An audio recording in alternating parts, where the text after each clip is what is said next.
David Chen, ang lalaking walang katulad. Kabanata 736. Sa oras na ito, si David ay nakulong pa rin sa Tagsibol. Upang makawala sa Porma Sion, sinubukan ni David ang kanyang makakaya. Sa kasamaang palad, kahit anong pilit niya, hindi siya makawala sa gapos ng Porma Sion. At ang malaking pagong ay lumalangoy sa kanyang harapan, at si David ay hindi nang ahas na barilin ang malaking pagong. Sabik na si David. Hindi niya alam kung gaano na ito katagal, at hindi niya alam kung ano ang nangyari kay Shaolan sa itaas. Kung ang Shaolan ay talagang nagtagumpay sa Xia Chao na iyon, natatakot si David na hindi niya mapapatawad ang kanyang sarili. Hinikayat niya si Shaolan na sumamba kay Xia Chao.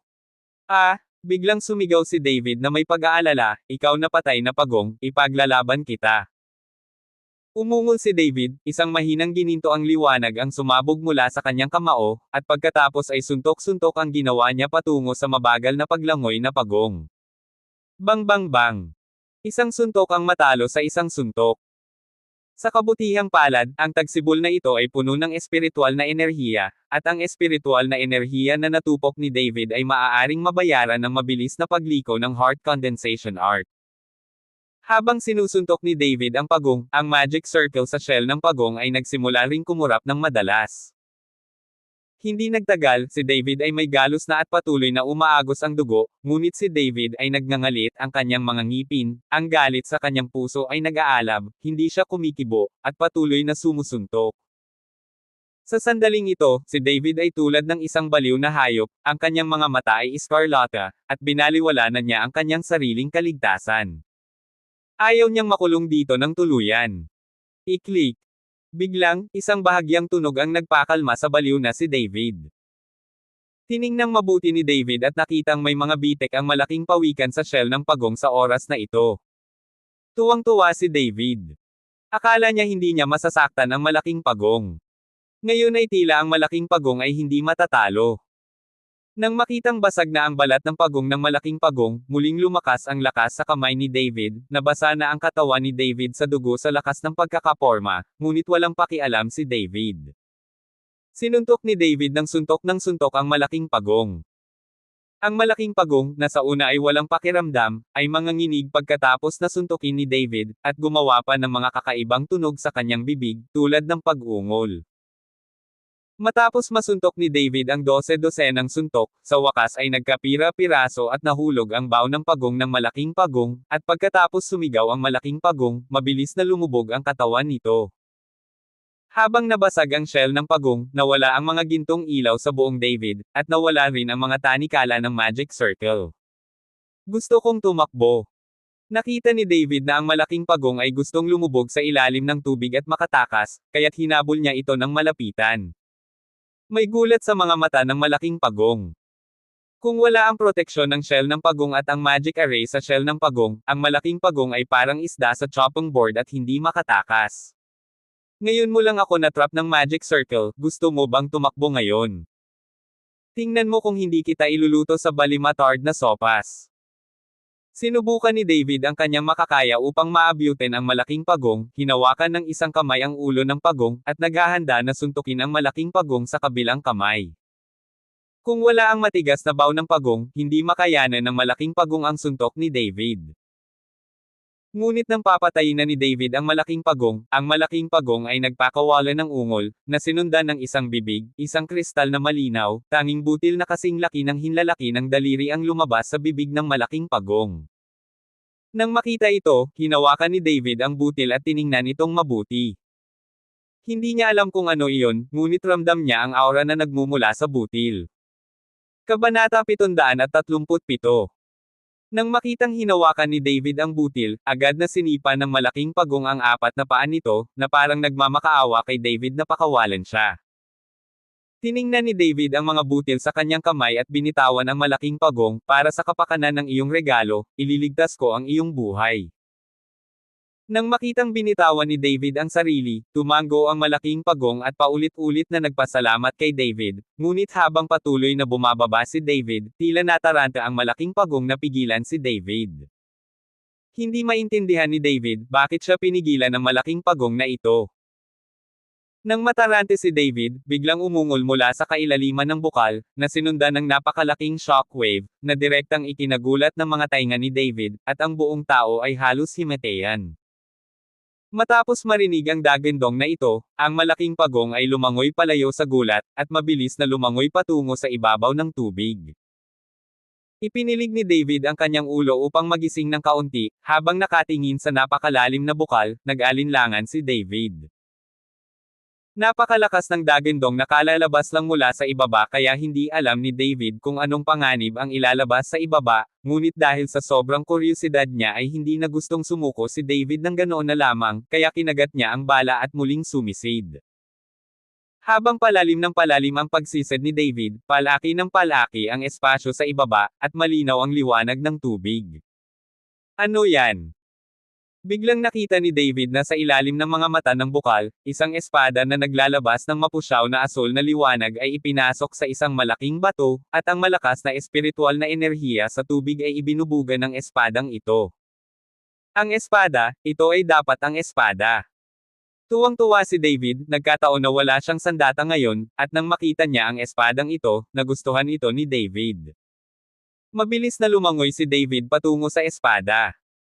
Nang 100 metro na lang ang layo niya sa espada, napansin niya sa pagkakataong ito na ang salitang, Zanlongjian, ay nakaukit sa espada.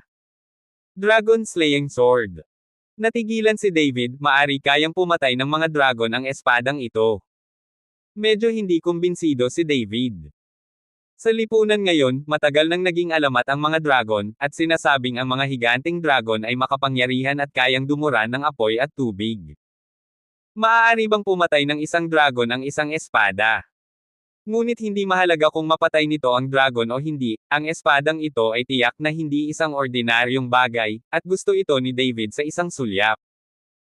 Ngunit nang iunat ni David ang kanyang kamay upang bunutin ang dragon slaying sword, biglang isang malaking puwersa ang nagpalipad kay David.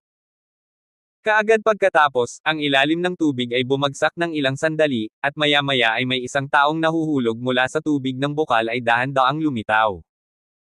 Ang lalaking ito ay may hawak na kutsilyo sa kanyang kamay, na nakaabang sa ilalim ng tubig, at malabo lamang na nakita ni David na ito ay isang figure ng tao. Ang pumutol sa tailback ng dragon, pumapatay ng walang awa. Sinabayan ng paos na boses ng matandang lalaki, ang nagbabadyang figure ng tao ay biglang nalaslas gamit ang isang kutsilyo. Isang marka ng tubig ang tumawid sa ilalim ng tubig at direktang lumapit kay David. Nagulat si David at nagmamadaling umiwas sa gilid. Dumadagindong. Nagkaroon ng nakakabinging tunog, at pagkatapos ay parang isang pagsabog ng bola ng kanyan, at isang malaking bunganga ang direktang lumitaw sa ilalim ng tubig. Dapat mong malaman na ito ay nasa ilalim ng tubig, mayroong water resistance, at ang kutsilyong ito ay may napakalakas na kapangyarihan, na nagpapakita kung gaano kalakas ang humanoid monsters na pinalapot ng spring water na ito. Ito ay isang maliit na kamalayan, at naglakas loob kang pigilan ako. Nagbuga ng mahinang gintong liwanag ang katawan ni David, na sinundan ng galit na sigaw, at sinuntok ang humanoid na halimaw. Boom! Sa isang malakas na putok, ang humanoid na halimaw ay direktang binasag ng suntok ni David, naging hindi mabilang na mga ilalim ng tubig, at inihalo sa tubig ng bukal. So vulnerable. Malamig na ngumuso si David. Ngunit maya-maya sa likod ni David, ang humanoid na halimaw ay muling nag-condense, at nilaslas ang balikat ni David gamit ang isang kutsilyo. Nataman ng husto ang katawan ni David, at sa isang iglap ay nahulog siya sa ilalim ng bukal, at ang latak sa ilalim ay gamulong din sa paligid, na naging dahilan upang ang malinaw na tubig ng bukal ay napakalabo. Kabanata 738. Tiananmen Hall. Mabilis na lumipas ang isang oras, ngunit hindi pa rin nagpapakita si Dal Aito, na nagpatunay na hindi niya natagpuan ang anino ni David. David, itong balimatard, kailangan ko siyang patayin kapag nakita ko siya. Puno ng galit ang mukha ni Xiaolan. Isang oras na, dumating na ba si Haring Miao? Sa oras na ito, pinangunahan ni Xia Chao ang isang tao sa bulwagan. Baka sa daan, maghihintay tayo. Nagmamadaling sabi ni Xiaolan. 3-year-old child ba ang tingin mo sa akin? Gaano kalayo mula sa Miao Village papuntang Tiananmen? Sa lakas ng kanilang mga dakilang amo, kalahating oras na lang ang babalik-balikan. Patunayan na hindi darating si Haring Miao, dapat din nating isagawa ang seremonya. Itinaas ni Xia Chao ang sulok ng kanyang bibig. Hindi nagsalita si Shaolan, napakagatlabi siya, may pag-aalala sa kanyang puso. Okay, huwag mo akong maging magaspang sa iyo, mabilis na magsuot ng hijab, dapat nating isagawa ang seremonya. Nang makitang hindi nagsasalita si Shaolan, naiinip na sinabi ni Xia Chao. Master Xia, kami ay. Sabi ko, hindi ako maghihintay, hindi mo ba naririnig? Pinandilatan ni Xia Chao si Shaolan at umungol ng galit.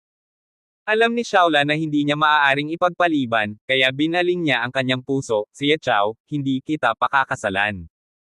Kung gusto mo ako, katawan ko lang ang makukuha mo. Pagkatapos magsalita ni Shaolan, bigla niyang pinutol ang punyal patungo sa kanyang leeg. Nang makita ito ni Xia Chao, humakbang siya pasulong at tinamaan si Shaolan sa balikat, dahilan para bumagsak kaagad sa lupa ang punyal sa kamay ni Shaolan. Nang makita ito ng mga miyembro ng Miao Village, ipinakita nila ang kanilang mga sandata at naghanda upang sumugod palabas, ngunit mabilis silang nasupil ng mga taga-Chanwaman. Kinokontrol ni Xia Chao si Shaolan at sinabing may mapaglarong tingin, gusto mong mamatay, hindi ganoon kadali. Kapag naubos na kita, mabuhay ka man o mamatay ay walang kinalaman sa akin.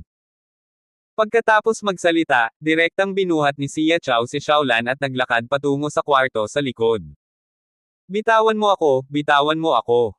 Sigaw ni Shaolan, ngunit dahil kontrolado ni Xia Chao, hindi makagalaw si Shaolan. Pagkapasok sa silid, inihagis ni Xia Chao si Shaolan ng diretso sa kama, tinitigan si Shaolan na parang hayop, tulad ng pagtitig sa kanyang biktima. Nang makita ang mga mata ni Xia Chao, nanginginig si Shaolan sa takot. Tuldok. Maging masunurin ka, mabubuhay ka pa, kung hindi ay gagawin kong mas masahol pa sa kamatayan ang iyong buhay. Binyantaan ni Xia Chao si Shaolan. Ayaw mong maging ganito, it scared me to death. Matatakot ako. Dahil gusto mo ako, dapat tretuhin mo ako ng maayos. Ayaw mo na lang ba akong matulog? Kaya kung pasayahin ka. Biglang nagsalita si Shaolan, na nasa kama, ang kanyang mga mata ay puno ng lamang, inikat niya ang kanyang katawan, at nagpakita ng iba't ibang pagmamahalan. Kung makikita ng isang lalaki na ganito si Shaolan, tiyak na hindi niya mapipigil ang sarili. Ito ang alindog ni Shaolan. Hindi siya ang kalaban ni Xia Chao in terms of force. Magagawa lamang ni Shaolan ang sarili niyang alindog kay Xia Chao. Sa harap ng kanyang sariling alindog, walang taong hindi makikipagkompromiso, maliban sa baluktot na si David. Nang makita si Shaolan na ganoon, si Xia Chao, na orihinal na mabisyo, ay biglang naging tamad, at tumingin kay Shaolan na may masamang ngiti, munting kagandahan, mahal na mahal kita, magmadali ka at magsaya kasama ako ngayon.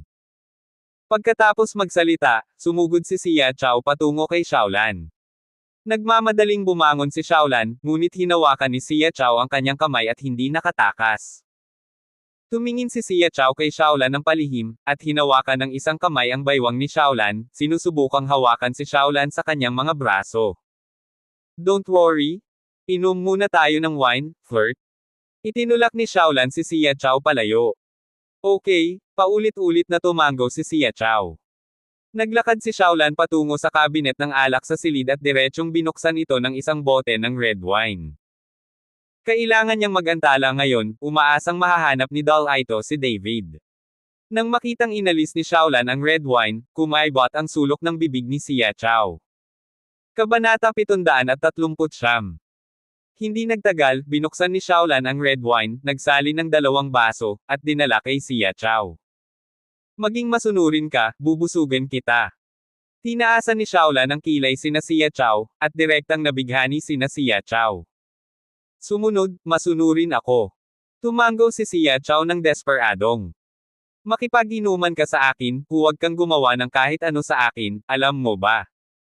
Nang makitang ganoon si Xia Chao, proud na itinaas ni Shaolan ang kanyang mukha. Alam. Tumango pa rin si Xia Chao. Inabot ni Shaolan ang red wine kay Xia Chao, na ininom lahat. Nang makita ito, ininom din ni Shaolan ang red wine sa kanyang kamay, at pagkatapos ay pinunan muli ni Shaolan ang wine glass. Binalak niyang lasingin itong si Xia Chao para makatakas siya. Ngunit nang painumin na sana ni Xiaolan si Xia Chao, biglang nahilo si Xiaolan, nang hihina ang kanyang mga paa, at ang baso ng alak sa kanyang kamay ay nahulog sa lupa. Itong alak. May problema ba sa alak na ito? Nagulat si Xiaolan, alam niyang ganito siya dahil may mali sa alak. Hahaha, matagal na akong umiinom ng alak pero hindi ko inaasahan na ikaw mismo ang humiling. Huminto si Xia Chao sa pagpapanggap sa oras na ito, at direktang tumawa. Ikaw, na-miss mo ba ang alindog ko? Nagulat si Xiaolan, paanong hindi tumugon si Xia Chao sa kanyang alindog. Para sabihin sa iyo ang totoo, ang iyong mga alindog ay kapaki-pakinabang lamang sa mga lalaki, ngunit ngayon ay hindi na ako tunay na lalaki. Nang sabihin ito muli ni Xia Chao, hindi siya nahiya, bagkos ay kampante. Kung ganoon, bakit mo ako gustong pakasalan? Gulat na tiningnan ni Xiaolan si Xia Chao, hindi niya maintindihan kung bakit siya gustong pakasalan ni Xia Chao dahil hindi na siya lalaki. Siyempre para ito sa yin chi sa katawan mo. Ipinanganak ka para maging kaakit-akit. Namimiss ko ang yin chi sa isang babaeng tulad mo, ngunit ito ang aking pinakamahusay na mapagkukunan ng paglilinang. Itinaas ni Xia Chao ang sulok ng kanyang bibig, pagkatapos kung masipsip ang yin chi sa iyong katawan, magagawa kong masira ang kaharian ng Wazong at maging ang pinakabatang Wazong sa buong mundo ng martial arts. Nakinig si Xiaolan sa mga salita ni Xia Chao na may takot sa kanyang mga mata. Gusto niyang tumakas, ngunit hindi makagalaw ang kanyang katawan. Gusto niyang magpakamatay sa pamamagitan ng pagkagat ng kanyang dila, ngunit sa kasamaang palad ay wala pa siyang lakas para magpakamatay sa mga oras na ito. Huwag mong isipin ang paghihirap, tanggapin mo na lang ang iyong kapalaran. Pagkatapos magsalita ni Xia Chao, bigla niyang kinurot ang kanyang mga daliri, at pagkatapos ay lumitaw ang isang puyaw ng tubig sa hangin, na umiikot sa itaas ng ulo ni Xiaolan. Sa tagsibol. Matagal nang nakikipaglaban si David sa humanoid na halimaw na pinalapot ng tagsibol. Kaya lang sa tuwing madudurog ni David ang humanoid na halimaw, ang humanoid na halimaw ay muling magmumakmak. Kahit anong gawin ni David, walang paraan para sirain talaga ang humanoid monster. Ang espiritual na kapangyarihan sa dantian ni David ay mabilis na bumababa, at ang concentrated heart technique ay tumatakbo ng mabilis, ngunit hindi pa rin ito matustusan ang napakalaking pagkonsumo ni David. Alam ni David na kapag nagpatuloy siya sa ganito, hindi siya mabubugbog hanggang mamatay, bagkus ay unti-unti siyang mapapagod hanggang sa mamatay, at hindi maaaring mapagod si David ng ganito sa lahat ng oras, dahil hindi niya alam kung ano ang nangyari kay Xiaolan sa itaas. Anak, ako ay isang maliit na butil ng banal na kamalayan, hindi nakikita at hindi masisira, hindi mo ako matatalo, huwag kang mag-espiya sa aking espada. Sabi ng humanoid monster. Ang noo ni David ay puno ng pawis, at ang kanyang mukha ay napakasolem. Ang humanoid na halimaw sa kanyang harapan ay walang kamatayan at palaging maaaring mabuhay muli. Anong paraan ang dapat niyang gamitin? Sa sandaling nag-iisip si David, ang humanoid na halimaw ay naglaslas, at si David ay umiwas, na sinundan ng isa pang suntok na direktang dumurog sa humanoid na halimaw. Ngunit hindi nagtagal, ang tubig sa bukal ay muling namuo at naging katulad ng dati, at sa tuwing sumusuntok si David, ang espiritual na kapangyarihan sa kanyang dantian ay bahagyang nababawasan. Kabanata 740. Sabi ko, hindi mo ako matatalo, huwag mong sayangin ang iyong oras. Ang humanoid na halimaw ay dahan-daang nagsabi, ang tagsibol na ito ang aking buhay. Hanggat may bukal na tubig, mabubuhay ako magpakailanman. May kakayahan ka pa bang magpatuyo ng tubig sa bukal? Ang mga salita ng humanoid na halimaw ay agad na nagliwanag sa mga mata ni David, at tila may naisip siya. Ngumisi si David, nais kong pasalamatan ka sa iyong paalala. Bagamat hindi ko maubos ang tubig sa bukal, mayroon akong paraan upang ilayo sa akin ang tubig ng bukal. Pagkatapos magsalita ni David, isang malaking espiritual na kapangyarihan ang lumabas mula sa katawan, nang walang kahit katiting na pagkakuripot, pinilit ni David na lumabas ang lahat ng espiritual na kapangyarihan sa katawan. Di nagtagal, ang katawan ni David ay nakabuo ng isang protection na takip na ilang metro kwadrado, at ang nakapalibot na tubig sa bukal ay pinigil sa ibang mga lugar. Walang patak ng bukal na tubig sa paligid ni David, at nakaharang ito ng protection na takip. Nang wala ang tubig sa bukal, ang humanoid na halimaw ay tumingin kay David na may kaunting gulat. Baby, ano ang sinusubukan mong gawin? Ang dragon slaying sword na ito ay pag-aari ng matandang ito. Dahil nasira ang kaluluwa ko, dito ko itinatago ang dragon slaying sword. Ikaw paano mo ito nakawin? Mula nang makita ko ito, nagpapatunay na may relasyon ako sa espadang ito. Nakatago dito ang napakagandang espada. Hindi ba sayang ito? Malamig na ngumiti si David. Sa protection na takip na ito, walang spring water, at ang humanoid monster ay walang kakayahang bumangon. Maglakas loob kang kunin ang aking espada, papatayin kita. Galit na galit ang humanoid na halimaw at hinampas ng kutsilyo si David. Bilang resulta, binasag ito ni David ng isa pang suntok, at ang lahat ng nakakalat na patak ng tubig ay agad na hinigop ng protection na takip, at hindi na muling nagpakita ang humanoid na halimaw. Tuwang-tuwa si David nang makita niya ito, at naglakad patungo sa dragon slaying sword. Nang nilapitan ni David ang dragon slaying sword ay gumawa ng bahagyang huni, at bahagyang nanginig ang talam, na parang tumutugon kay David. Ngunit iniunat ni David ang kanyang kamay upang iguhit ang dragon sword, at isang malaking anti-shock force ang direktang nagpalipad kay David. Paano ito nangyayari? Kumunat ang noo ni David.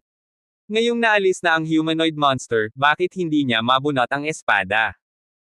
Sa pagtingin sa dragon slaying sword sa kanyang harapan, tila may naalala si David, kinagat ang kanyang daliri, at tumulo ng isang patak ng dugo sa dragon slaying sword.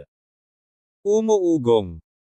Biglang, ang dragon slaying sword ay nanginginig ng malakas, at nakuha ni David ang patak ng dugo na iyon, na agad na hinigop ng dragon slaying sword, at pagkatapos ay naging pulang kulay ang dragon slaying sword.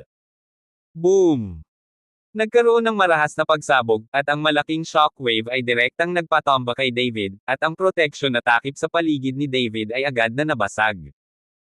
Nang nahihirapang bumangon si David, nalaman niyang mabilis na lumilipad patungo sa kanya ang dragon slaying sword. Sa sandaling iniunat ni David ang kanyang kamay, direktang hinawakan niya ang dragon slaying sword, at naramdaman ni David ang koneksyon sa dragon slaying sword sa isang iglap. Hindi nagtagal, nakita ni David na ang dugo ng kanyang katawan ay nagsimulang dumaloy sa dragon slaying sword, na para bang ang dragon slaying sword ay naging bahagi ng kanyang katawan. Dahan-dahan, ang dragon slaying sword ay humina, at sa wakas ay nawala.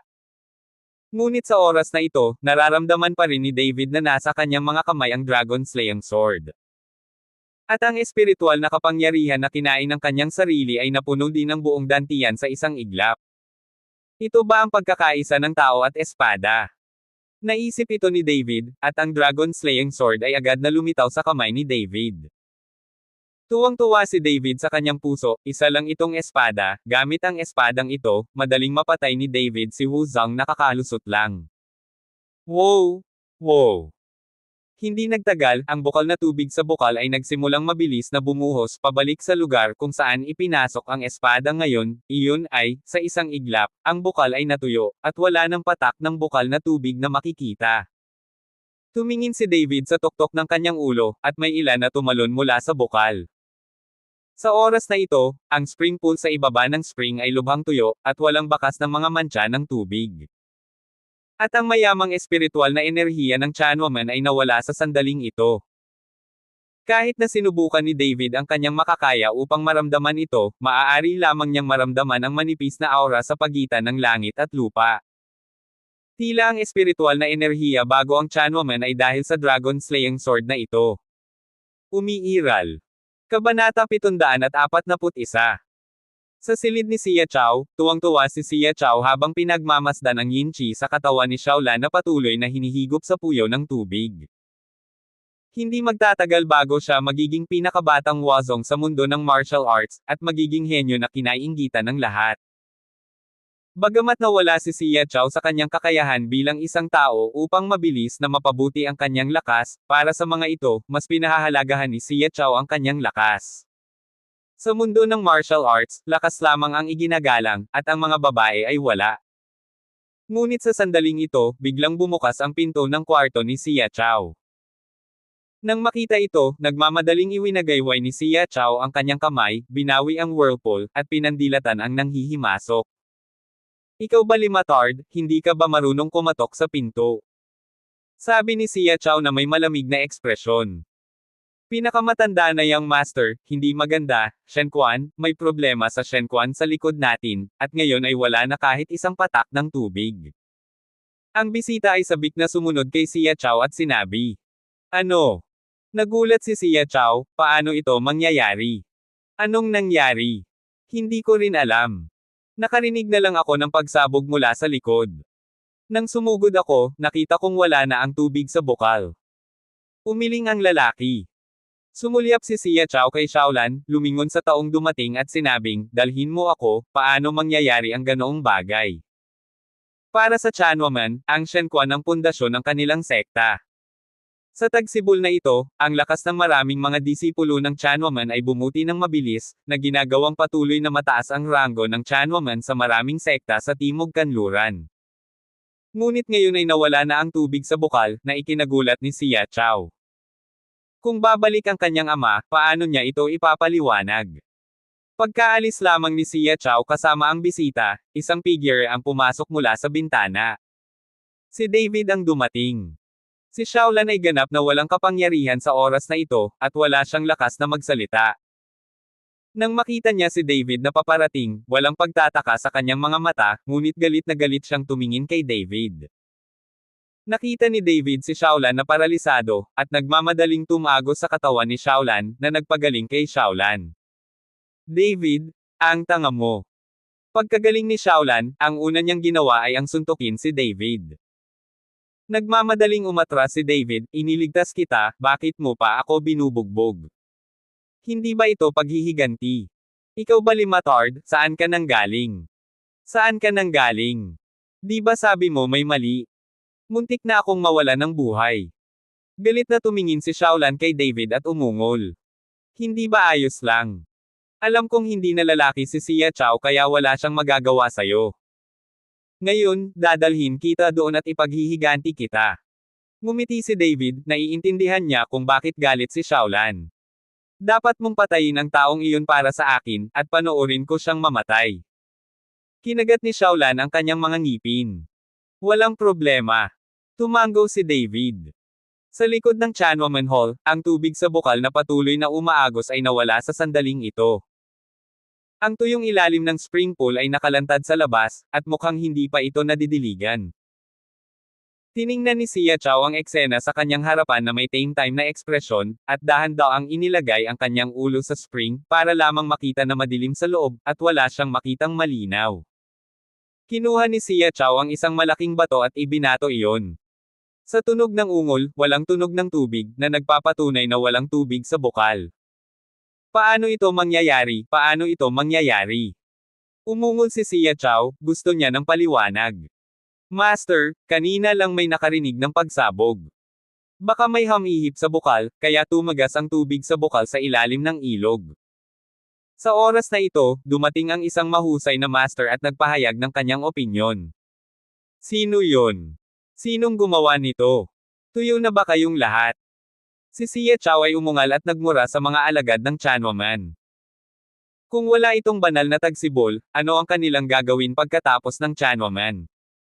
Kabanata 742. Nagawa ko. Sa sandaling ito, isang mahinang boses ang dumating. Hinanap ng lahat ang tunog, at natagpuan na sa isang malaking bato, tiningnan ni David ang mga tao ng Tianwaman ng may paghamak. Sa tabi ni David, nakatayo roon si Shaolan na may galit sa kanyang mga mata, nakatitig kay Xia Chao ng mahigpit. At lahat ng tao sa Miao Village ay iniligtas ni David at tumayo sa likuran ni David. Nang makita ni Xia Chao na nailigtas ang Shaolan at Miao Village, natigilan siya sandali, at pagkatapos ay sinabi kay David, anak, sino ka? Bakit mo sinira ang aking Tianwaman Shen Quan, at iniligtas ang mga taong ito sa Miao Village? Hindi ako tao, ayoko lang sayo, okay lang ba? Itinaas ni David ang gilid ng kanyang bibig. Sa sandaling lumabas ang mga salitang ito, agad na natigilan si Xia Chao. Nakita niya si David. Noong panahong iyon, sinabi ni Haring Miao na ang taong ito ay isang baliw, at nang siya ay hilahin, siya ay nasa isang estado ng kahihiyan, ngunit ngayon siya ay isang baliw na naglakas loob na sumunod sa kanya. Magsalita ng ganito. Balimatard, bakit mo kinausap ang ating young master? Ito si Chanwaman, sino ang nangahas na hindi igalang ang pinakamatanda nating master dito? Nililigawan mo si kamatayan, kaya sinasabi na ang pinakamatanda nating young master ay parurusahan ng Nine Clan. Ang mga disipulo ng Chanwaman ay sunod-sunod na naglabas ng kanilang mga sandata, at isa-isang sinamantala ang pagkakataong ipagsigawan si Xia Chao. Pagharap sa mga nambobola sa Chanwaman, hindi napigilan ni David na ngumiti at sinabing, sinisigawan pa rin ninyo ang pinakamatandang young master, pero hindi nyo alam na hindi na lalaki ang panganay ninyong young master. Kung hindi ka naniniwala, maaari mong hayaan ang iyong panganay na young master na haburin ang kanyang pantalon at malalaman mo. Ang mga salita ni David ay nagulat sa lahat ng mga alagad ng Chanwaman. Hindi maraming tao sa Chanwaman ang nakakaalam tungkol sa pagsasanay ni Xia Chao ng pangkukulam, ngunit kakaunti lang ang nakakaalam, kaya nagkaroon ng ganoong malaking reaksyon. Ikaw Balimatard, nililigawan mo si kamatayan.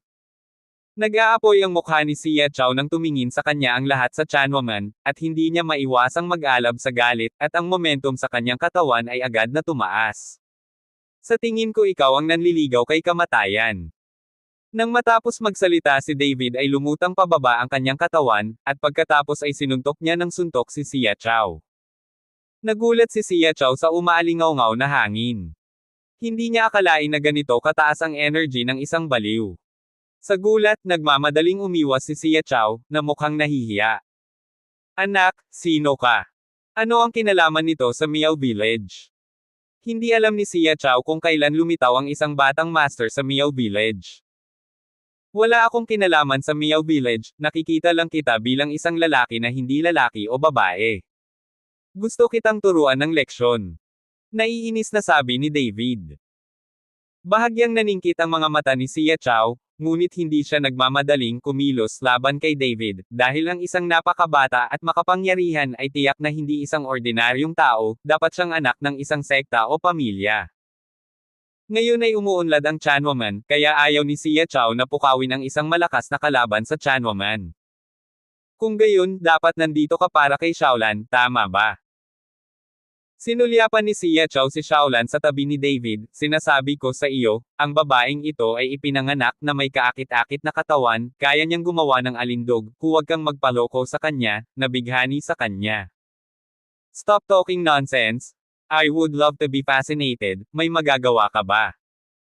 Nasira ko na ang lahat ng bukal ng Chanwu sect mo, at wala kang lakas ng loob na gawin ito sa akin, hindi ba masyadong duwag? Kung hindi ka maglakas loob na gawin ito, lumuhod. Bigyan mo ako ng kautaw, at pakakawalan kita. Naiinip na sabi ni David. Nanlamig ang mukha ni Xia Chao, at malungkot niyang sinabi, anak, nililigawan mo si kamatayan. Pagkatapos magsalita, agad na lumipat ang katawan ni Xia Chao kay David, at hinampes ng palad ang dibdib ni David. May mahinang pulang ilaw na kumukutitap sa palad ni Xia Chao, at tila gumamit siya ng pangkukulam. Kumaibot ang sulok ng bibig ni David, ngunit hindi siya umiwas o umiwas. Sa lakas ng dakilang master na si Xia Chao, hindi niya kayang basagin ang makapangyarihang katawan ni David. Kabanata 743. Putok. Sa mahinang tunog, malakas na tumama ang palad ni Xia Chao sa dibdib ni David, ngunit laking gulat ni Xia Chao, hindi man lang nasaktan ng palad si David, at ni hindi gumagalaw ang katawan ni David. Gulat na gulat ang mukha ni Xia Chao, nagmamadaling umatras ang kanyang katawan, at natakot siyang tumingin kay David, sino ka? Paano ka magkakaroon ng ganoon kalakas na katawan? Sinabi ko na ang lahat, hindi mo deserve na malaman. Si David ay puno ng paghamak. Lalong naging pangit ang mukha ni Xia Chao, at patuloy na kumikibot ang gilid ng kanyang mga mata. Handa ka na ba para sa akin?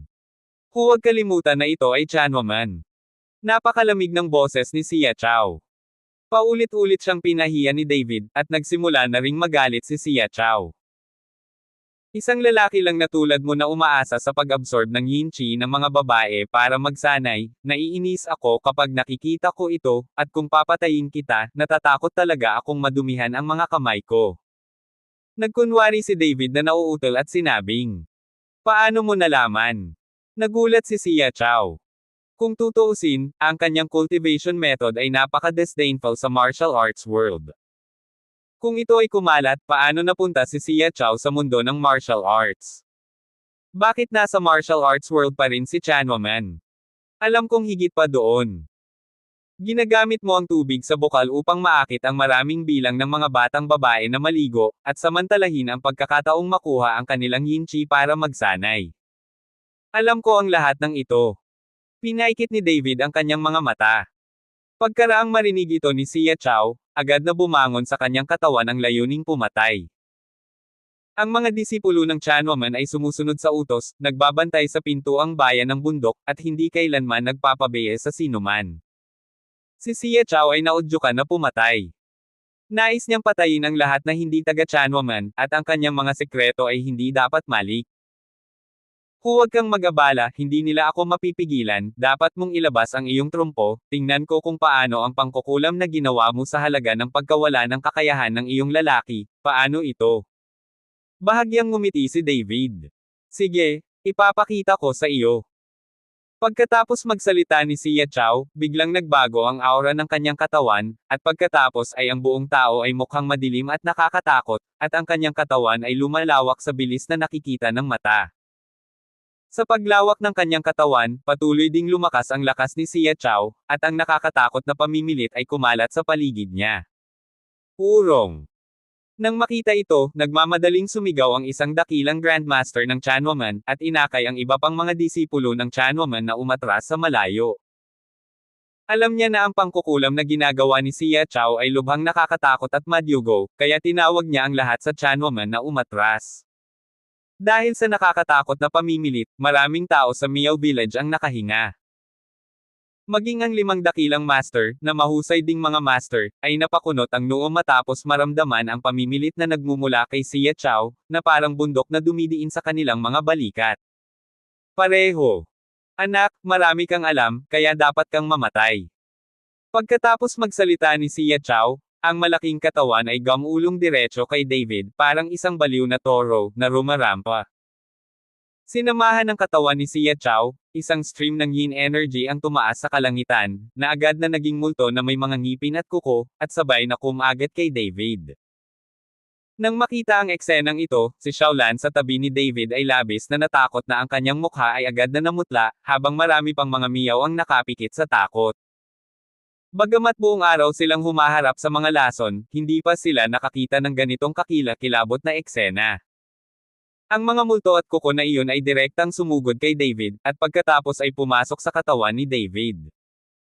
Kasabay nito, dumating din ang katawan ni Xia Chao sa harapan ni David, at sinampal ng palad ang mukha ni David. Natama na ako ng 100 multo, tingnan natin kung paano ka mabubuhay. Puno ng pagmamalaki ang mga mata ni Xia Chao, at naging napakaswol din ang palad niya kay David. Sa kanyang mga mata, siguradong mamamatay si David, at walang makakatakas sa kanyang mga multo na nakakasakit ng puso. Base lang dito, nangangahas kang tawaging 100 multo. Malamig na sumengot si David, itinaas ang paa at sinipa si Xia Chao. Kabanata 744. Walang oras na mag-react si Xia Chao, kaya sinipa siya ni David at lumipad palabas. Ang kanyang malaking katawan ay lumipad palabas ng 12 metro at bumagsak ng husto sa lupa. Bumangon si Xia Chao mula sa lupa, bumulwak ang isang subo ng dugo, at malungkot na tumingin kay David. Natama na ako ng 100 multo, at mapapasigla mo pa ang iyong panloob na lakas. Talagang minamaliit ka, ngunit sa lalong madaling panahon mararamdaman mo ang pagdating ng kamatayan. Malamig na tiningnan ni Xia Chao si David. Walang makakataka sa kanyang mga maltong nakakadurog ng puso. Gayunpaman, pagkatapos ng ilang minutong paghihintay, hindi nagpakita si David ng mga palatandaan ng kakaiba, na ikinagulat ni Xia Chao. Huwag ka nang maghintay, kinakain mo ang iyong tinatawag na multo, naging tiyan ko na itong Chinese food, at kung may iba ka pang kakayahan, ipagpatuloy mo ito, kung hindi, papatayin kita at aalis na. Bahagyang ngumiti si David. Paano ito mangyayari? Nanlaki ang mga mata ni Xia Chao, hindi siya nagdalawang isip na ubusin ang yin sa kanyang katawan, ngunit wala itong nagawa kay David. Walang imposible. Ang lahat ng lason sa aming Miao Village ay walang epekto kay David. Ikaw ay isang jerk, at ito ay mas tapos na. Ngumisi si Xiaolan. Alam niya na si David ay isang hindi magagapi na tao, at kahit ang pinaka-nakakalason na bubuyog sa Miao Village ay hindi makakatulong kay David. Ang tinaguriang Yinchi ni Xia Chao ay hindi na nakayanan si David. David. Bahagyang kumunat ang noo ni Xia Chao. Narinig niya ang pangalan na napakapamilyar, ngunit hindi niya ito maalala. Sa oras na ito, isang mahusay na master ng Chanwoman ang lumapit sa tainga ni Xia Chao at bumulong ng ilang salita. Pagkatapos ay kapansin-pansing nagbago ang mukha ni Xia Chao, at ang kanyang mga mata ay tumingin kay David sa gulat. Ikaw. Ikaw ang David na pumatay kay Wu Zongqin Shaolin. Takang tanong ni Xia Chao. Oo, kami ng lolo mo. Tumango si David. Nang makita ang pag-amin ni David, lalong nahirapang tingnan ang mukha ni Xia Chao, at ang kamao na kanina lang ay unti-unting lumuwag muli. Bagamat mayroon na siyang sorcery reincarnation, pagkatapos ng lahat, ang kanyang lakas ay isang Grandmaster lamang sa ikapitong baitang, at kailangan niyang sumipsip ng yin ni Xiaolan bago siya makalusot sa kaharian ng Huazong. Ngunit ang David na nasa harap niya ay isang pag-iral na pumatay sa isang unang ranggo na Huazong.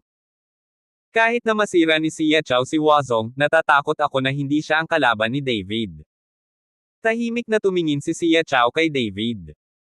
Palagi niyang gustong maging henyo sa mundo ng martial arts at maging pinakabatang Huazong sa mundo ng martial arts, ngunit si David na nasa harap niya ay halos kasing edad niya, ngunit nagawa na niyang patayin si Huazong.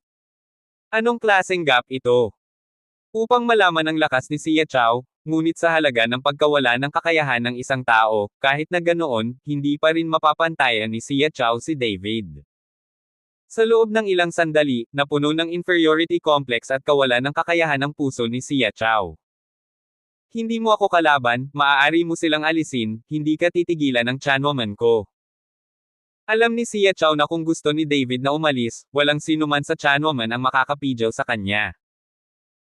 Kung naroon ang kanyang ama, maaari niyang labanan si David, ngunit sa kasamaang palad ay wala ang kanyang ama, at ang lahat ng iba pang mga ninuno ng Chanwu sect ay hindi maaaring umatras. Maraming taon na ang nakalipas, kaya imposible para sa kanya na lumabas para sa isang David. Sinabi ko bang aalis ako? Malamig na tiningnan ni David si Xia Chao, ang Yinchi mo ay bihirang mapagkukunan din para sa akin. Ano? Ikaw? Isa ka ring practitioner ng Yin Sizing, sabi ni Xia Chao sa kalagitnaan, alam niyang ilalabas na niya ang kanyang bibig, agad na isinara ang kanyang bibig, at binago ang kanyang boses, nagsasanay ka rin ng iba pang mga spelling. Ba? Sinong fuck ang nagtatanim ng ganyang klase ng basura? Seryoso akong tao, pero kailangan ko lang ito para sa mga pagsasanay na ginagawa ko. Huminga ng malalim si David. Tumingin si Xia Chao kay David, syempre hindi niya ibibigay kay David ang Yinchi sa katawan niya, ito lang ang meron siya, kung ibibigay niya kay David ang Yinchi na naabsorb niya sa wakas, magiging sayang si Xia Chao. Tuldok. Kabanata 745. Sinunod ng mga disipulo ng Chanwoman ang utos at pinigilan siya sa lahat ng paraan. Biglang nag-utos si Xia Chao, at ang buong tao ay agad na bumangon mula sa lupa at tumakbo patungo sa labas ng gate ng bundok. Hanggat nakatakas siya sa mga kuko ni David, magkakaroon ng pagkakataon si Xia Chao na maghiganti. Sa pagbabalik ng kanyang ama, hindi pa huli ang lahat para ipaghiganti ng mag-ama si David. Nang tumalo ng katawan ni Xia Chao at tatakas na sana, matagal nang inaasahan ni David na tatakbo siya, at kasabay nito ay tumalon siya sa hangin, at agad na lumapit kay Xia Chao, at pagkatapos ay mabangis itong tinapakan. Tuldok. Ang katawan ni Xia Chao ay bumagsak ng husto sa lupa, at sa malakas na ingay at patuloy na umuusok na usok, ang katawan ni Xia Chao ay direktang nabasag sa lupa na halos 1 metro ang lalim. Guro.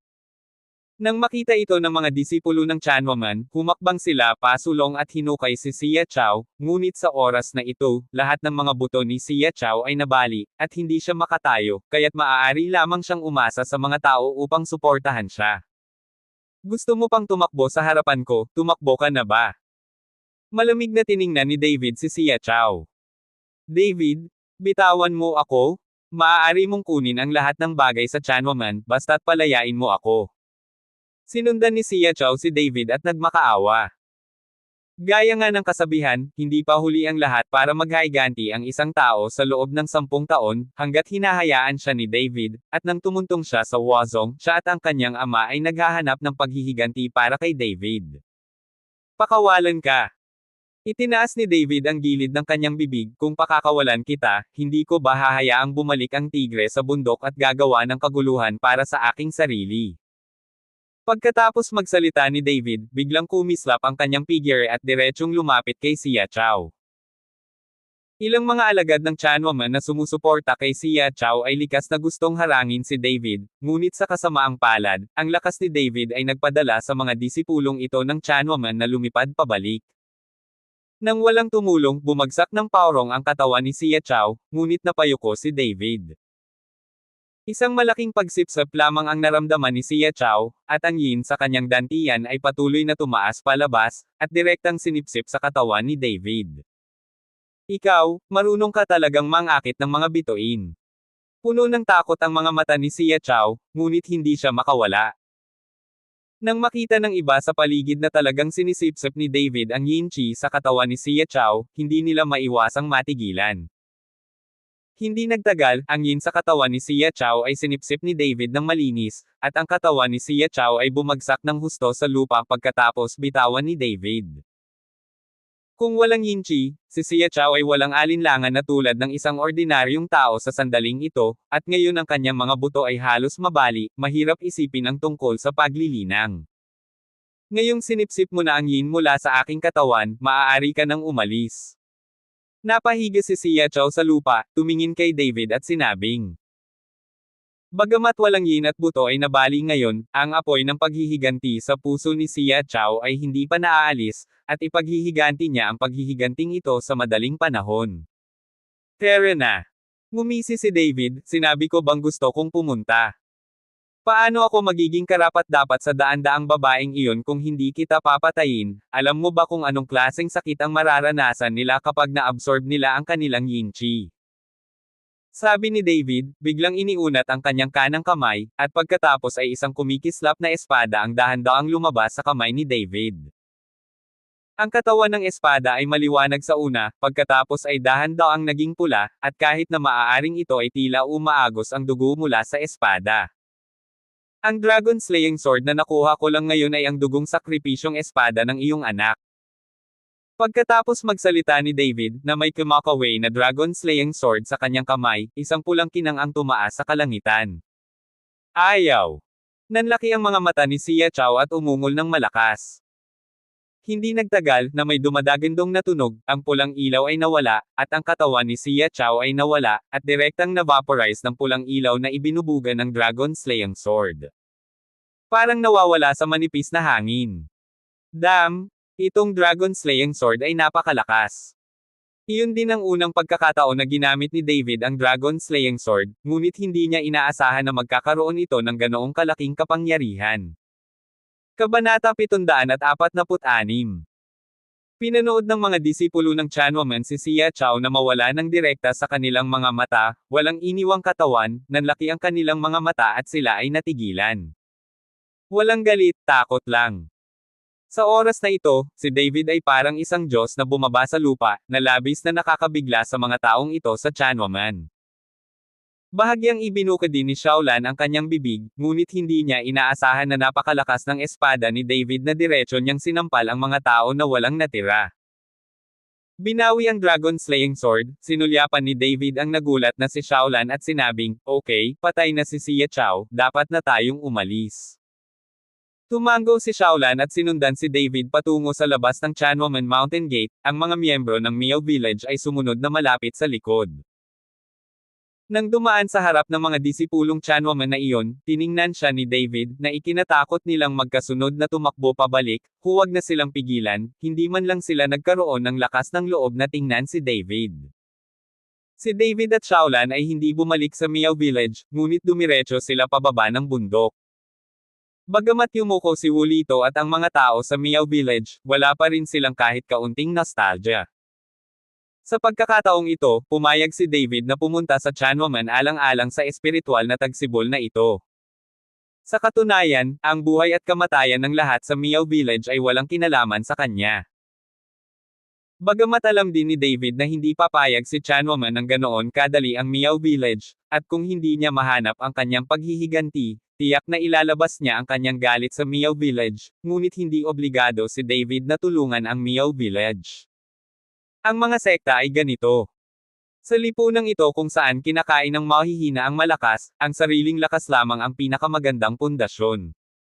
Umaasa sa proteksyon ng iba, hindi ito magtatagal. Sumakay ang dalawa sa eroplano at dumiretso sa Horrendel. Pagkaraan ng ilang araw, namimiss pa rin ni David si Sonia at ang iba pa, lalo na si David ay gustong malaman kung ano ang magiging hitsura ni Sonia, isang apoy na espiritong katawan, kapag siya ay naglilinang. Ngunit nang dumating sina David at Shaolan sa Pinecrest Villa, nalaman nilang walang laman ang villa, at wala roon sina Sonia at Gullinger. Tinawag ni David ang dalawang tao, ngunit walang paraan upang makadaan. Tinawagan muli ni David sina Ruben at Guwentian at tinanong kung nasaan sina Sonia at Gullinger, ngunit wala silang alam, kaya nabitin si David. Gayunpaman, nang isipin niya ang tungkol sa kanyang pag-alis, kasama ni Longwu si Sonia at ang iba pa. Wala naman daw magiging problema. Pagkatapos ng lahat, sa lakas ni Longwu, kakaunti ang mga kalaban sa mundo ng martial arts. Matapos maghanap ng isang buong araw na walang tagumpay, hindi makontak ni David si Longwu, kaya tumigil na lang siya sa paghahanap. Siguro ilang tao ang magkakasama, at dapat walang problema. Nang makitang nalalapit na ang 15 ng Hulyo, kailangan ni David na huminahon at magsanay, gaya ng personal na ipinadala ni Songtai ang isang carload ng mga Spirit Stone. Nang makita ni Songtai si Shaolan na sumusunod kay David sa villa, medyo nagulat siya. Pagkatapos ng lahat, nakita niya pareho sina Sonia at Gullinger, ngunit may isa pang magandang babae sa tabi ni David, at nagbago ang mga mata ni Songtai. Hindi ko inaasahan na si Mr. Chen ay manliligaw pa rin, at ang mga kagandahan sa paligid niya ay palaging. Sabi ni Songtai kay David na puno ng selos. Miss Song? Mali ang pagkakaintindi mo, kaibigan ko lang ito. Napangiti si David nang walang magawa. Magkaibigan. Mga kaibigan ng mga malungkot na lalaki at mga balo, kayo ba ay nakatira ng magkasama? Bakit hindi mo nakikita si Miss Su at ang iba pa? Tumingin si Songtai sa loob ng villa, at walang bakas ng Sonia at Gullinger. May ilalabas sila. Okay lang na hayaan ang ibang tao na gumawa ng regalo ng Spirit Stone sa hinaharap. Medyo hindi naaangkop para sa isang bituin na kasing laki mo na ipadala ito ng personal. Ayaw ni David na bigyan siya ni Songtai ng Spirit Stone, at ayaw niyang maantala si Songtai. Nakikita niya kung ano ang ibig sabihin sa kanya ni Songtai, ngunit walang nararamdaman si David para kay Songtai. Kung ipagpatuloy niya itong salubungin ng ganito, maaantala lang siya nito. Kabataan ni Songtai. Ano? Ayaw mo ba akong makita? Agad na naging pangit ang mukha ni Songtai. Alam kong hindi ka nagkukulang sa mga babae sa paligid mo, pero maging ito man ay hitsura o pagkakakilanlan, mas masama ba ako sa mga babaeng nakapaligid sa iyo? Misong misunderstood, hindi iyon ang ibig kong sabihin. Medyo nahiya si David at hindi alam kung paano ipapaliwanag. Kabanata 747. Ngunit sa sandaling ito, isang bagzo ng hangin ang biglang hamampas, patungo sa Songtai. Labis na natakot si Songtai kaya namutla si Huarong, at paulit-ulit na umatras ang buong tao, ngunit hindi sinasadyang nahulog sa isang sandalan. Ngayon alam mo na ba kung ano ang mali sa mga babaeng nakapaligid kay David? Proud na tiningnan ni Shaolan si Songtai, ang ganda mo, pero base ka lang, anong silbi ni David? Ito ay maganda at maaaring magtrabaho ng husto. Ngayon lang, binato ni Shaolan ng suntok si Songtai at natakot si Songtai sa lupa. Hindi niya gustong guluhin ng babaeng ito si David. Sa loob lamang ng ilang araw sa Miao Village, nalaman ni Shaolan na ang kanyang puso ay naibigay na kay David sa mahabang panahon, at siya ay nahulog sa kanya ng hindi nalalaman. Ngayong ganito si Songtai, syempre nagseselos si Shaolan. Miss Song? Ayos ka lang ba? Nagmamadaling tinulungan ni David si Songtai up. Galit na tumingin si Songtai man kay Shaolan, na may luha sa kanyang mga mata, nagngangalit ang kanyang mga ngipin at sinabing, magsasanay din ako, malalampasan kita maya-maya, at babalik ako pagkatapos. Pagkatapos magsalita ni Song Tai, tumalikod siya at tumakbong umiiyak. Bilang isang malaking bituin, paano siya napahiya ng ganito noon? Pagkaalis ni Song Tai, walang magawang tumingin si David kay Shaolan, masyado ka bang lumayo? Ano? Masama ba ang pakiramdam mo? Kung ako lang ang nahulog, masama ba ang pakiramdam mo? Tumingin si Shaolan kay David ng may pag-asa.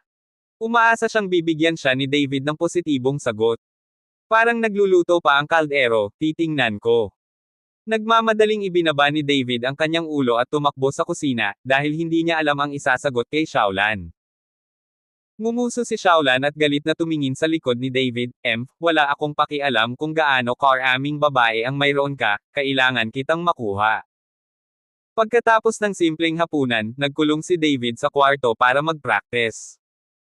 Umaasa siya na ang coaching ito ng mga Spirit Stone ay magpapahintulot sa kanya na makalusot sa isang maliit na kaharian.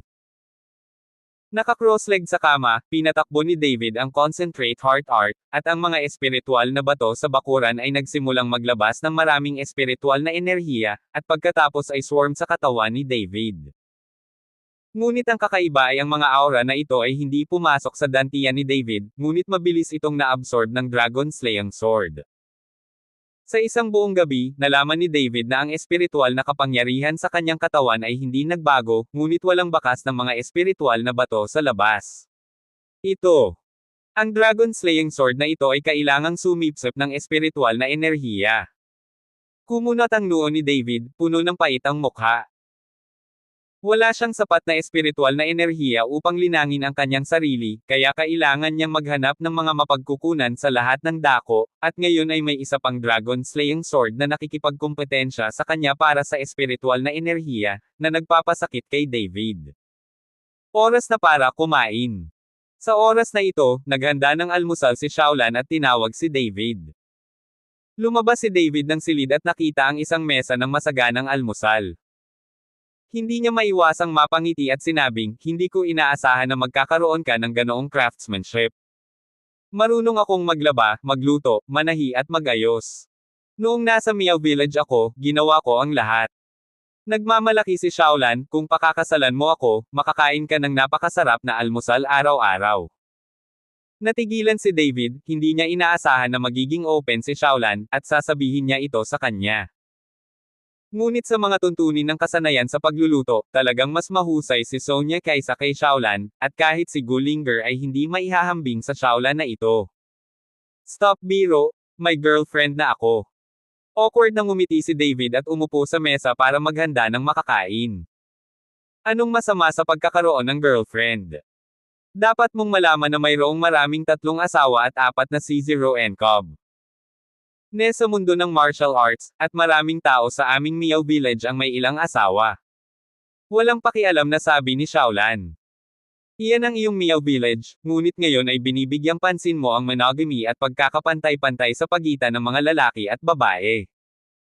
Ibinaba ni David ang ulo para kumain at sinabing habang kumakain. Kung gayon, ako ang magiging manliligaw mo, hindi ba ako karapat-dapat na maging manliligaw mo? Dumiretso si Shaolan sa gilid ni David, umupo kasama si David, at walang pag-aalinlangan na ginamit ang katawan niya sa tabi ni David. Kabanata 748.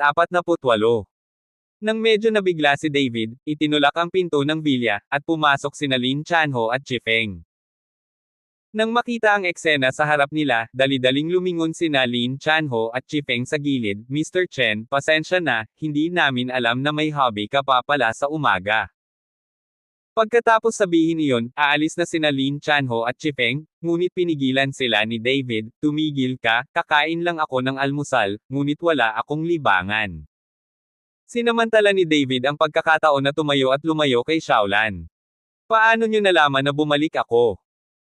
Si David ay bumalik mula sa Miao Village at hindi ipinaalam sa kanilang dalawa, dahil sa panahong ito, sina Lin Chanho at Chifeng ay nasa yugto ng mabilis na paglaki ng lakas, at ang kasalukuyang lakas ng kaaway ay lumalakas at lumalakas.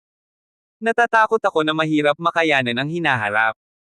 Alam din ni Lin Chanho at Chifeng na sa sarili nilang lakas, hindi nila matulungan si David, at baka maging pabigat sila kay David, kaya nag-ensayo din silang dalawa. Sa tulong ng mahusay na pagbabalik ng mga table toss ni David, ang lakas nilang dalawa ay tumaas ng husto. Mabilis. Si Go ang nagsabi sa amin. Nagmamadaling sabi ni Lin Chanho. Anong ginagawa niyong dalawa sa akin? Alam ni David na hindi sasabihin ni Gu Wentian kay Lin Chanho at sa iba pa ang tungkol sa kanyang kinaroroonan ng walang dahilan, malamang na silang dalawa ang naghahanap sa kanya. Ginoo.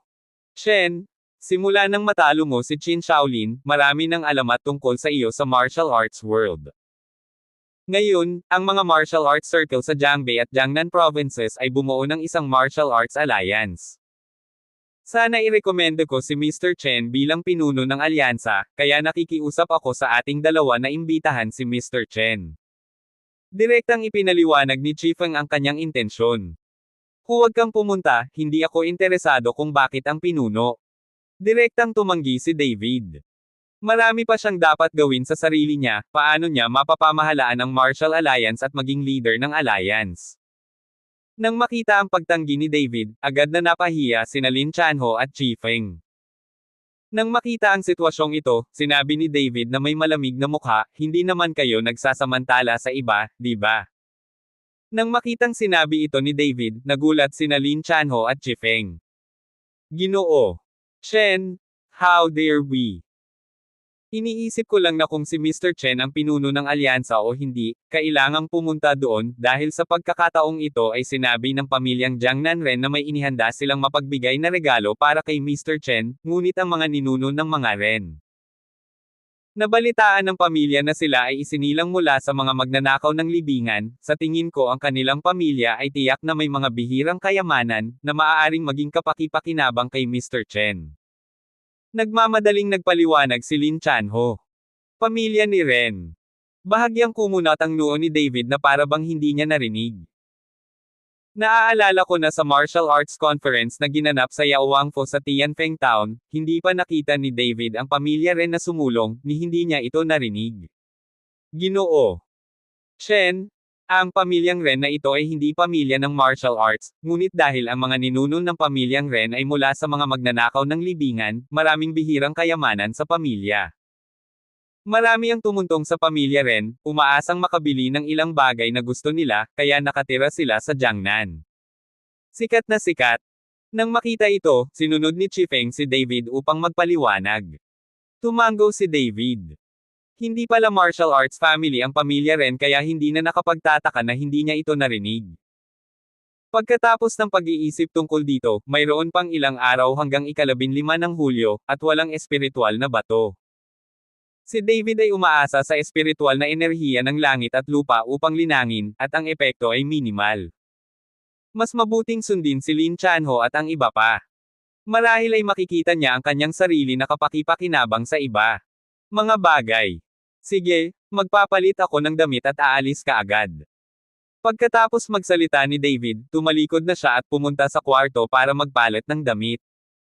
Tumayo si Shaolan at naglakad sa harap ni Lin Chanho at Chi Feng, at nagtanong, sino kayong dalawa David?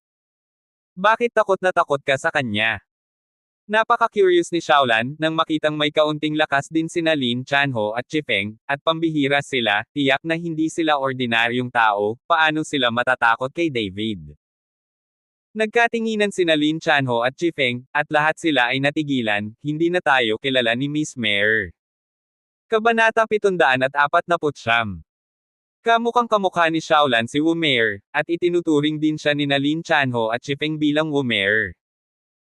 Nagkita sina Lin Chanho at Chi Feng nang ibigay ni Wu Mare kay David ang tansong salamin, at noong nakikipaglaban si David kay Qin Shaolin, naroon din si Wu Mare. Noong panahong iyon, pinangunahan ni Lin Chanho at Chi Feng ang mga tao na bantayan ang buong stadium. Logically speaking, hindi mo dapat alam sa kanilang dalawa. Hindi siya si Wu Mare, siya ang kambal na kapatid ni Wu Mare. Sa oras na ito, lumabas si David sa silid, kasunod sina Lin Chanho at Chi Feng na nalilito, at pagkatapos ay ipinakilala si Shaolan, ang dalawang ito ay aking mga nasasakupan, syempre kailangan mong makinig sa akin. Nako, hindi ko ine-expect na may mga subordinate ka pala. Napatingin si Shaolan kay David na nagtataka. Ngumiti lang si David at hindi nagsalita. Siya na ngayon ang master ng Dragon Sect at may 13 bulwagan sa ilalim ng kanyang utos. Bagamat dalawa pa lang ang nahanap niya, libu-libong tao rin ang nasa ilalim ng kanyang pamumuno, na higit pa sa Miao Village. Kaya lang marami sa mga nasasakupan na ito ay mga ordinaryong tao, at ang kanilang lakas ay hindi maihahambing sa Miao Village. Tumingin si Lin Chanho kay David na may paghanga sa kanyang mga mata. Matapos lumabas ng bilya ang ilang tao, bumulong si Lin Chanho sa tenga ni David, hindi ko inaasahan na napakaganda ng master ng palasyo, at nakakuha talaga siya ng kapatid na bulaklak. Pinandilatan ni David si Lin Chanho, bilasan mo at magmaneho. Ngumiti si Lin Chanho at tumakbo para magmaneho, si Chifeng ay nagmamadaling umupo sa co-pilot, habang si David at Shaolan ay nakaupo sa likuran. Noong una, gusto ni David na maupo sa co-pilot, ngunit kinuha ito ni Chifeng, at sa huli ay kailangan niyang sundan si Shaolan sa likod na hanay. Tumingin sina Lin Chanho at Chifeng sa rearview mirror at ngumiti sa isa't isa. Medyo walang magawa si David. Umupo si Shaolan kasama si David, at hindi siya umiwas sa pang-akit kay David. Ang bango ng katawan sa katawan ni Shaolan, pati ang natural na kagandahan ni Shaolan, si David. Halos hindi ko na mapigilan ang sarili ko. Kung ito ay upang linisin si Shaolan ng direkta sa kotse, nararamdaman ni David na siya ay medyo naaawa kay Sonya, at ibibigay niya kay Sonya ang kanyang unang pagkakataon kahit na ano paman. Sa pagtingin sa kung gaano ka hindi komportable, huwag mong kontrolin ito, hindi kita masisisi. Sabi ni Shaolan na may lamang sa kanyang mga mata. Napapikit ng mariin si David at hindi naglakas loob na tingnan si Shaolan, ngunit kahit na ganoon, ang kakaibang bango ng katawan sa katawan ni Shaolan ay patuloy na bumabalot patungo sa ilong ni David. Paradahan. Hindi ito makontrol ni David, hiniling niya kay Lin Chanho na ihinto ang sasakyan, at pagkatapos ay nagpalit ng posisyon kay Chifeng. On the way, kung katabi pa niya si Shaolan, baka hindi niya mapigilan ang sarili niyang gawin, nakakaakit talaga ang babaeng ito. Nang malapit na ang gabi, si Lin Chanho at ang iba pa ay nagmaneho patungo sa Lingzhou, ang lungsod ng Jiangnan Province. Bagamat hindi ito kasing unlad ng lungsod ng Jiangbei Province, maganda ang tanawin. Ang buong lungsod ay napapaligiran ng mga bundok at ilog, na ginagawa itong isang magandang lugar para sa paglilibang at bakasyon. Sa sandaling dumating si David at ang iba pa, sila ay malugod na tinanggap at nagdaos ng isang marangyang piging upang tanggapin si David, na ikinahiya ni David, at ito ay masyadong engrandi. Hindi ko inaasahan na magiging sikat ka pala. Medyo nabigla din si Shaolan nang makita niya ang welcome gesture. Ginoo. Shen, matagal na tayong hindi nagkita. Ginoo. Shen, sa maikling panahon, ang iyong lakas ay bumuti ng mabilis, ikaw ay mas henyo kaysa henyo. Ginoo. Si Chen marahil ang pinakamakapangyarihang binata sa Jiangnan at Jiangbei. Isa lang siyang huwaran para sa nakababatang henerasyon. Bumaba si David sa kotse, at maraming tao sa mundo ng martial arts ang nagpupuri kay David.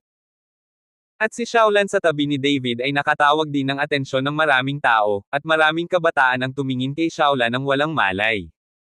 Maganda, napakaganda, kakaunti ang nakakita ng ganoon kagandang babae. Ngunit hindi sila naglakas loob na tingnan ito ng husto.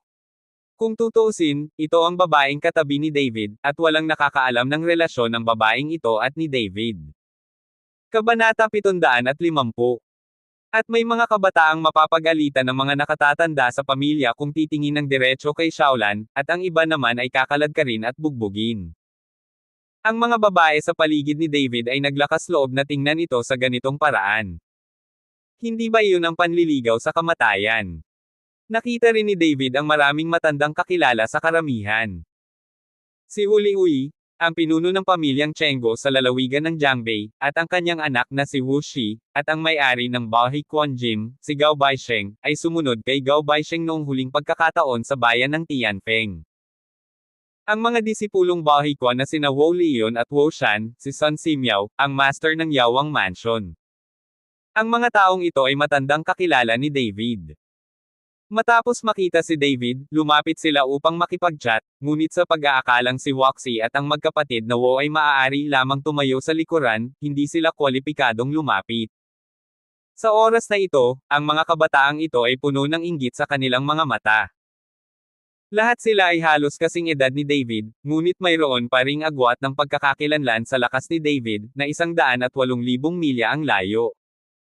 Sa paglaon, tiyak na magiging matingkad na bituin si Mr. Chen sa mundo ng martial arts. Mukhang naiinggit si Wu Shi. Sa pagkakataong ito, si Wu Leon o si Wu Shan ay hindi nang ahas na pabulaanan. Sa nakaraang martial arts conference, master lang si David, pero kahit ganoon, pakiramdam nilang lahat ay wala na silang maabot, pero ngayon ay nagagawa na ni David na patayin si Wu Zhang, na isang himala lang. Wu Zi. Pagkatapos makipag-chat ni David sa mga nasa martial arts world, nakita niya si Wu Shi sa likod niya, kaya nagkusa siyang kumustahin. Ginoo. Shen. Nang makitang si David ang nagkusa na makipag-usap sa kanya, si Wu Shi ay agad na humakbang pasulong ng tuwang-tuwa. Sa oras na ito, isang walang katulad na karangalan ang makapagsalita ng ilang salita kay David. Noong nakaraan, si Lin Chanho ay isang hindi kilalang boss ng gang sa Horrendel. Sa harap ng tunay na amo, hindi siya kalokohan, ngunit ngayon ay nakatayo sa likod ni David. Maraming master ng pamilya ng martial arts family ang nagkusa na kausapin si Lin Chanho. Ginoo. Shen. Si Wu Leon at Wu Shan ay nagmamadali ring sumulong at naghilo kay David. Pero hiyang-hiya ang mukha ng dalawa. Sa bagay, sa nakaraang martial arts conference, pareho silang minamaliit ng tingin kay David, lalo na kay Wu Shan, na may ginawa kay David noon, pero kapag naiisip ko ngayon, nararamdaman ko pa rin na ang init ng mukha nila. Ngumiti si David at tumango sa kanilang dalawa. Ito ay isang pagbati. Pagkatapos ay tinapik niya si Wu Shi sa balikat at sinabing, ang lakas ng iyong anak ay tumaas din ng husto. Napangiti si Wu Shi, mas umaasa ako sa patnubay ni Mr. Chen, ngunit kumpara kay Mr. Chen, ang aking pag-unlad ay wala. Magsumikap, ang paraan ng martial arts, walang shortcut, huwag masyadong mainas, para hindi maliga. Si David ay hindi isang martial artist, kaya ang bilis ng kanyang paglilinang ay ganap na nakasalalay sa kanyang mga diskarte sa paglilinang at mga mapagkukunan. Iba ang martial artist. Ang kailangan mo ay magsanay ng husto. Walang mga shortcut. Kahit na ang ilang mga halamang gamot ay makakatulong sa iyo na magsanay, kailangan mo rin ang iyong sariling pagsisikap. Kung mag-shortcut ka, masusundan mo lang si Xia Chao at matuto ng ilang pangkukulam at pangkukulam. Kung ganoon, magiging multo at multo. Salamat Mr. Chen sa pagtuturo. Magalang na sabi ni Wu Shi. Okay, huwag kang magsalita sa labas, pakiimbitahan si Mr. Chen sa. Sa oras na ito, ibinuka ni Sun Simyaw ang kanyang bibig, at pinalibutan ng lahat si David at pumasok sa hotel. Pagkapasok sa hotel, dahil buffet banquet iyon, lahat ay casual na kumain, at hindi sinabi kay David ang tungkol sa Wumeng. Pagkatapos ng lahat, nagmamadali si David para sa isang araw na paglalakbay, at medyo hindi nararapat na pag-usapan ang mga bagay ng diretsyo nang siya ay dumating dito. Ang piging ngayon ay ganap na salubungin si David. Pag-uusapan ko ito pagkatapos ng Wuming League. Anyway, pagdating ni David ay hindi agad siya aalis, pero ang mga makakadalaw sa piging na ito ay pawang mga taong galing sa martial arts world, at ang mga ordinaryong tao ay hindi man lang kwalipikadong sumali. Ganitong piging.